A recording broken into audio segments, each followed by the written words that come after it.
The first night in that apartment felt off the moment I stepped inside. You know how a place carries its own smell?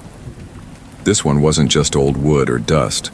It was heavier, like damp plaster mixed with something metallic that clung to the back of my throat. The hallway was narrow, lined with faded wallpaper that curled at the edges. Every step I took made the floor complain, creaks echoing a little too long, like the building was listening. I remember setting my bag down in the living room and just standing there for a minute, not moving, trying to catch what felt wrong. Outside, the rain tapped against the window, steady, almost rhythmic, while the wind pushed against the glass. The kind of night that should have felt cozy. But instead it felt like the apartment itself was holding its breath. I kept telling myself, it's just an old building. Old buildings make noises. But even as I unpacked, I couldn't shake the sense that someone had been there before me, and maybe hadn't fully left. It didn't take long for little things to start bothering me.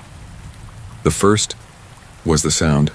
Not loud, not obvious, just faint scuffing, like fabric brushing a wall or a shoe dragging lightly across the floorboards. I'd glance toward the hallway and see nothing, but my gut told me I'd missed it by seconds. One night, as I was brushing my teeth, I caught movement in the bathroom mirror. Just a blur, low to the ground, sliding past the doorway behind me. When I turned, the hall was empty. I laughed it off, but the laugh felt fake, like something I made up to calm myself. Then came the objects, my keys, which I swore I left on. The counter ended up on the coffee table. A glass I'd washed and placed on the rack was back in the sink with a ring of water inside. Maybe I was distracted, maybe I forgot, but I've always been careful with routines. That's how I keep my head straight. Every time I tried to explain it away, the apartment pushed back with another small trick. A door I'd closed stood open in the morning. A light I'd turned off hummed faintly, its bulb still warm. It wasn't enough to call strange. Not yet. But it was enough to make me feel watched. The walls had their own voice. At first I figured it was just old pipes, maybe. Heating knocking around in the night. But then I realized I didn't even have central heating in that unit. It usually started after midnight. A faint clicking, like nails tapping against plaster. Slow, steady. Sometimes it stretched into a scraping sound, as if something inside. The wall was shifting, dragging itself along. I pressed my ear against the wallpaper one night, trying to pin it down. That's when I caught it. An exhale.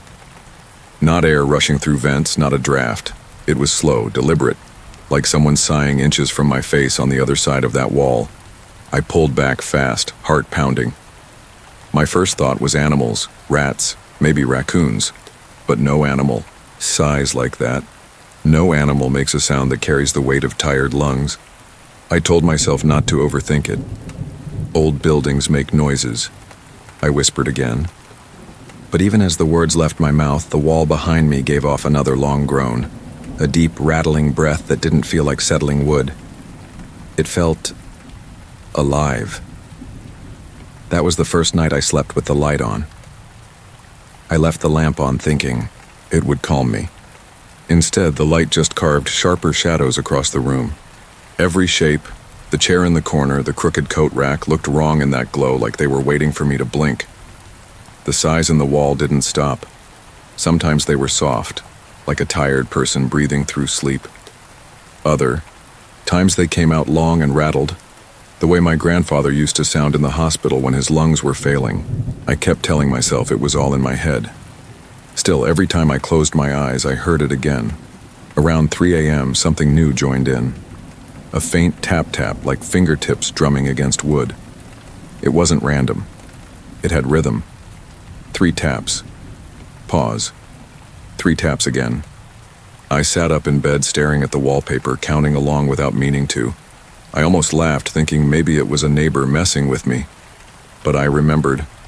I didn't have any neighbors. My apartment was the only one on that floor. By morning, I felt like I hadn't slept at all. My eyes stung, my head buzzed. When I finally stumbled into the kitchen for coffee, the tapping stopped. The walls were silent again, almost smug, like they knew they'd won.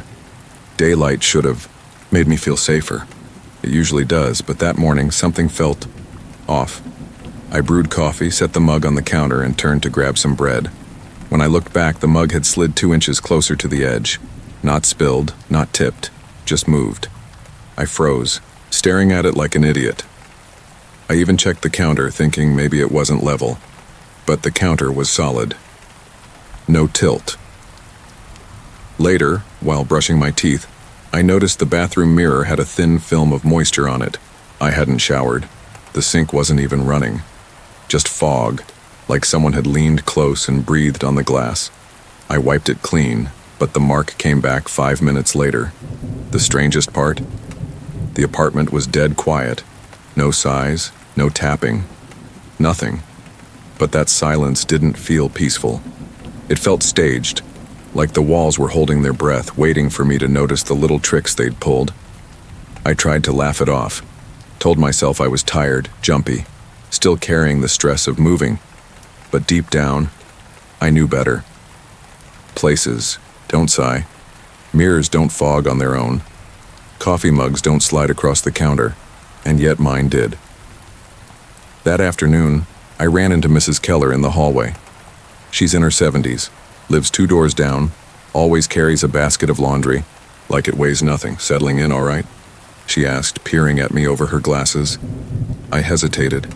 I almost said fine, but the word stuck. Sort of.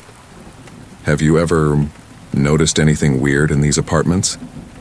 Her face tightened, just a flicker. Weird how? You know, noises, things moving around. She gave a short laugh that didn't sound real. Old buildings make noises. Pipes, floors, drafts. You'll get used to it. But then she lowered her voice, leaned closer. Don't listen too hard, that's the trick. If you notice it, it notices you. I blinked, unsure if she was joking. What do you mean? She shook her head, eyes darting toward my door. Just keep busy. Don't go looking for explanations. Then she walked off, laundry basket bouncing against her hip, leaving me standing there with my stomach knotted. Her words replayed in my head all night. If you notice it, it notices you. The second night was worse. I told myself I'd sleep with headphones in, block everything out. But sometime after midnight, the power flickered. The fan cut off. The room went dead quiet. That's when I heard it again, the slow creak of footsteps, right above me this time. Except, I'm on the top floor. There's no one up there. I lay frozen, every muscle tight, counting each step. 1, 2, 3. Then silence. My chest ached from holding my breath. I grabbed my flashlight, the cheap plastic kind from the hardware store, and pointed it at the ceiling. Nothing moved, but I swear the plaster seemed to bulge like it was breathing. Then came a long, low sound, like someone dragging their palm across the wall just behind my headboard. I flinched so hard the flashlight clattered onto the floor. Enough, I whispered, voice shaking. It's just the house, just the damn house. But when I turned the light back on, the wall by my bed had a faint smear, darker than the paint, shaped almost like a hand. Morning came, gray and heavy, like the sky hadn't slept either. I stood staring at that faint handprint on the wall. Maybe it was just damp, maybe paint bleeding through. But it looked fresh, too fresh for a house that hadn't seen life in years.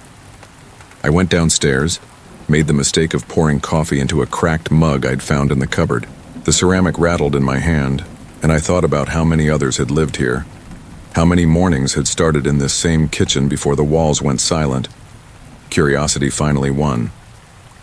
I pulled on a jacket and walked around the outside of the farmhouse, checking the siding, the roofline. That's when I noticed something odd on the far side, an old window nailed shut with rusted boards. Every other window was broken or bare, but this one had been sealed tight. Someone didn't want it opened. I leaned close and caught a whiff of something sour, almost metallic, seeping through the cracks. My stomach turned. That evening, I called the real estate agent who'd rented me the place. She laughed nervously. That room? Don't worry about it. Folks around here, they just like their superstitions. Superstitions? Sure.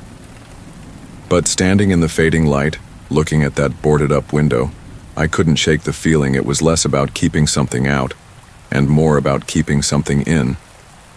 Late the next afternoon, as I was hauling a box of tools from my truck, I heard gravel crunching on the road. An old pickup slowed to a stop by the fence. The driver, a man in his late 60s with sunburned skin and a ball cap, leaned out. "You the one renting the Miller place?" he asked. I nodded. "Yeah, just fixing it up a bit." He let out a dry laugh. "Fixing it up, huh? That house doesn't like to stay fixed." I tried to smile. "Creaky old wood, I guess." His face turned serious. "Wood doesn't leave handprints on walls." The words hit me harder than I expected. I hadn't told anyone about what I'd seen upstairs. I hadn't told a soul. He seemed to realize he'd said too much. He cleared his throat and shifted in the seat. "Look, just keep the upstairs door locked at night. My daddy used to say some houses remember more than they should." Before I could press him for more, he tipped his cap, put the truck in gear and drove off, leaving only a cloud of dust hanging in the late sun. I stood there gripping the hammer in my hand, wishing it felt heavier. By the third night, I was already dreading sundown. The place seemed normal by day, sunlight cutting through dusty windows, birds on the fence posts, the steady hum of crickets. But as soon as the light drained out, the walls came alive. That night, the creaking started earlier. Long groans from the floorboards, sharp pops in the rafters. I told myself it was just the house cooling after the heat, but the rhythm was too steady, too purposeful. Around midnight, I heard it again, the slow tread of footsteps. This time, not below me. They were in the hallway just outside my door. I froze, every muscle tight. The handle rattled once, soft, like someone testing it. Then, silence. I waited, holding my breath until I couldn't stand it. With a shaky hand, I flicked on the lamp. The yellow glow filled the room, plain and ordinary. Door closed. No movement. But on the floor, just inside the threshold, damp prints, bare feet, leading nowhere. I'd had enough of waiting. The house wanted to play games. Fine. I wasn't going to just lie there and let it. I grabbed the flashlight from the nightstand, yanked the door open, and shined the beam, straight into the hall. Empty. The floorboard stretched out in both directions, shadows pressed tight against the walls. "Hello?" My own voice sounded too loud in the stillness. "Who's there?" No answer, just the wind outside rattling the loose screen door downstairs. I stepped out, barefoot, every board groaning under my weight. The prints on the floor had already faded, as if the wood itself had swallowed them. I swept the light along the walls, across the ceiling, into the stairwell. At the bottom of the steps, the flashlight flickered.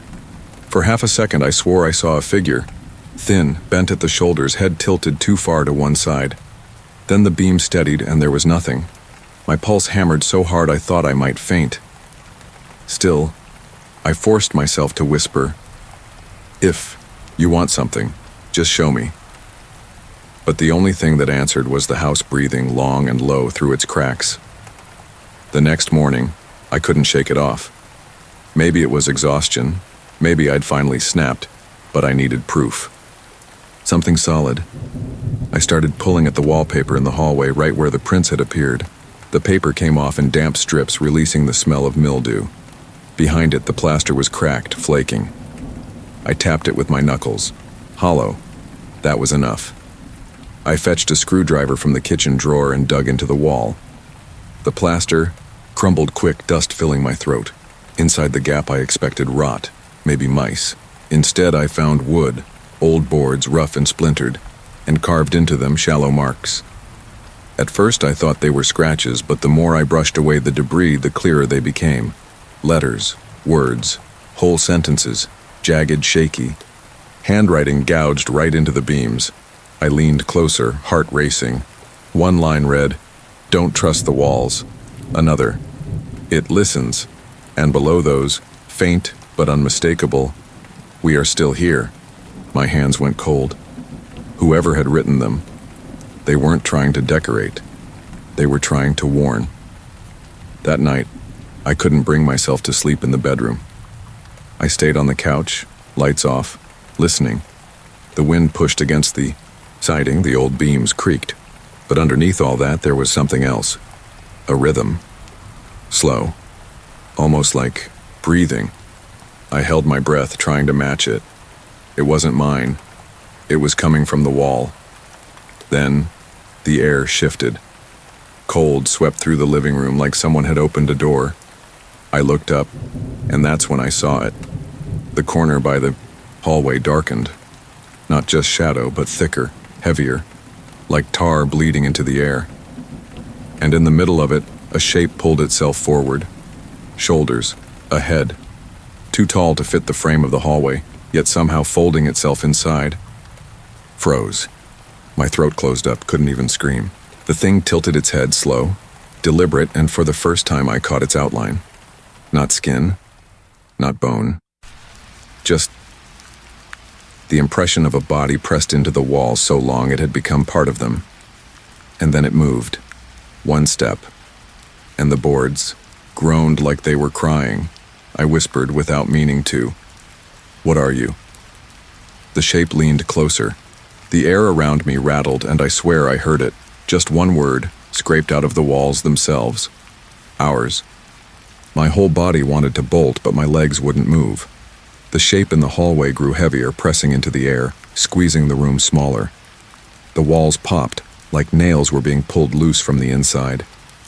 I stumbled backward, hands groping for anything. My fingers brushed the coffee table and landed on the flashlight. I flicked it on, beam shaking across the room. For a second I thought the light would chase it off. But no, the shadow only bent, folding around the beam like smoke curling against glass. "Leave me alone." My voice cracked, useless. The thing stepped forward again, and the boards under. Its weight split with a sharp crack. Dust rained down from the ceiling. The breathing in the walls turned into a groan, deep and endless, like the house itself was answering. I realized this wasn't just one ghost. The whole damn house was soaked in them. Every family that ever lived here, swallowed, layered, pressed, into the frame. And now it wanted me. I grabbed the fireplace poker, swung it through the air. It passed right through the shape, but the sound it made, like striking wet plaster, shook my chest. The shadow recoiled just a little, and that gave me 1 second of air. I yelled, maybe to it, maybe to myself, "You're not taking me." Not like the others. The walls shook harder. The groaning rose to a roar. It was fight or be buried alive in their silence. I don't remember how I made it out. One moment, the walls were splitting open, that roar filling my skull. The next, I was outside, standing barefoot in the wet grass, rain coming down hard. The house loomed behind me, every window dark, silent again. My chest burned, my hands still, clutching the poker, knuckles raw. Neighbors said later they didn't hear a thing. Not the cracking, not my yelling. Just me, drenched, shaking, swearing I'd never go back in. But here's the thing. Since that night, I swear I still hear it. Late at night, when the house I'm in now settles, when pipes groan or wind sneaks through the siding, I catch it. That long, low breath, like the walls are remembering me. Sometimes I wonder, did I really escape? Or did it follow? And if I put my ear to these walls, quiet, patient, what do you think I'll hear waiting on the other side?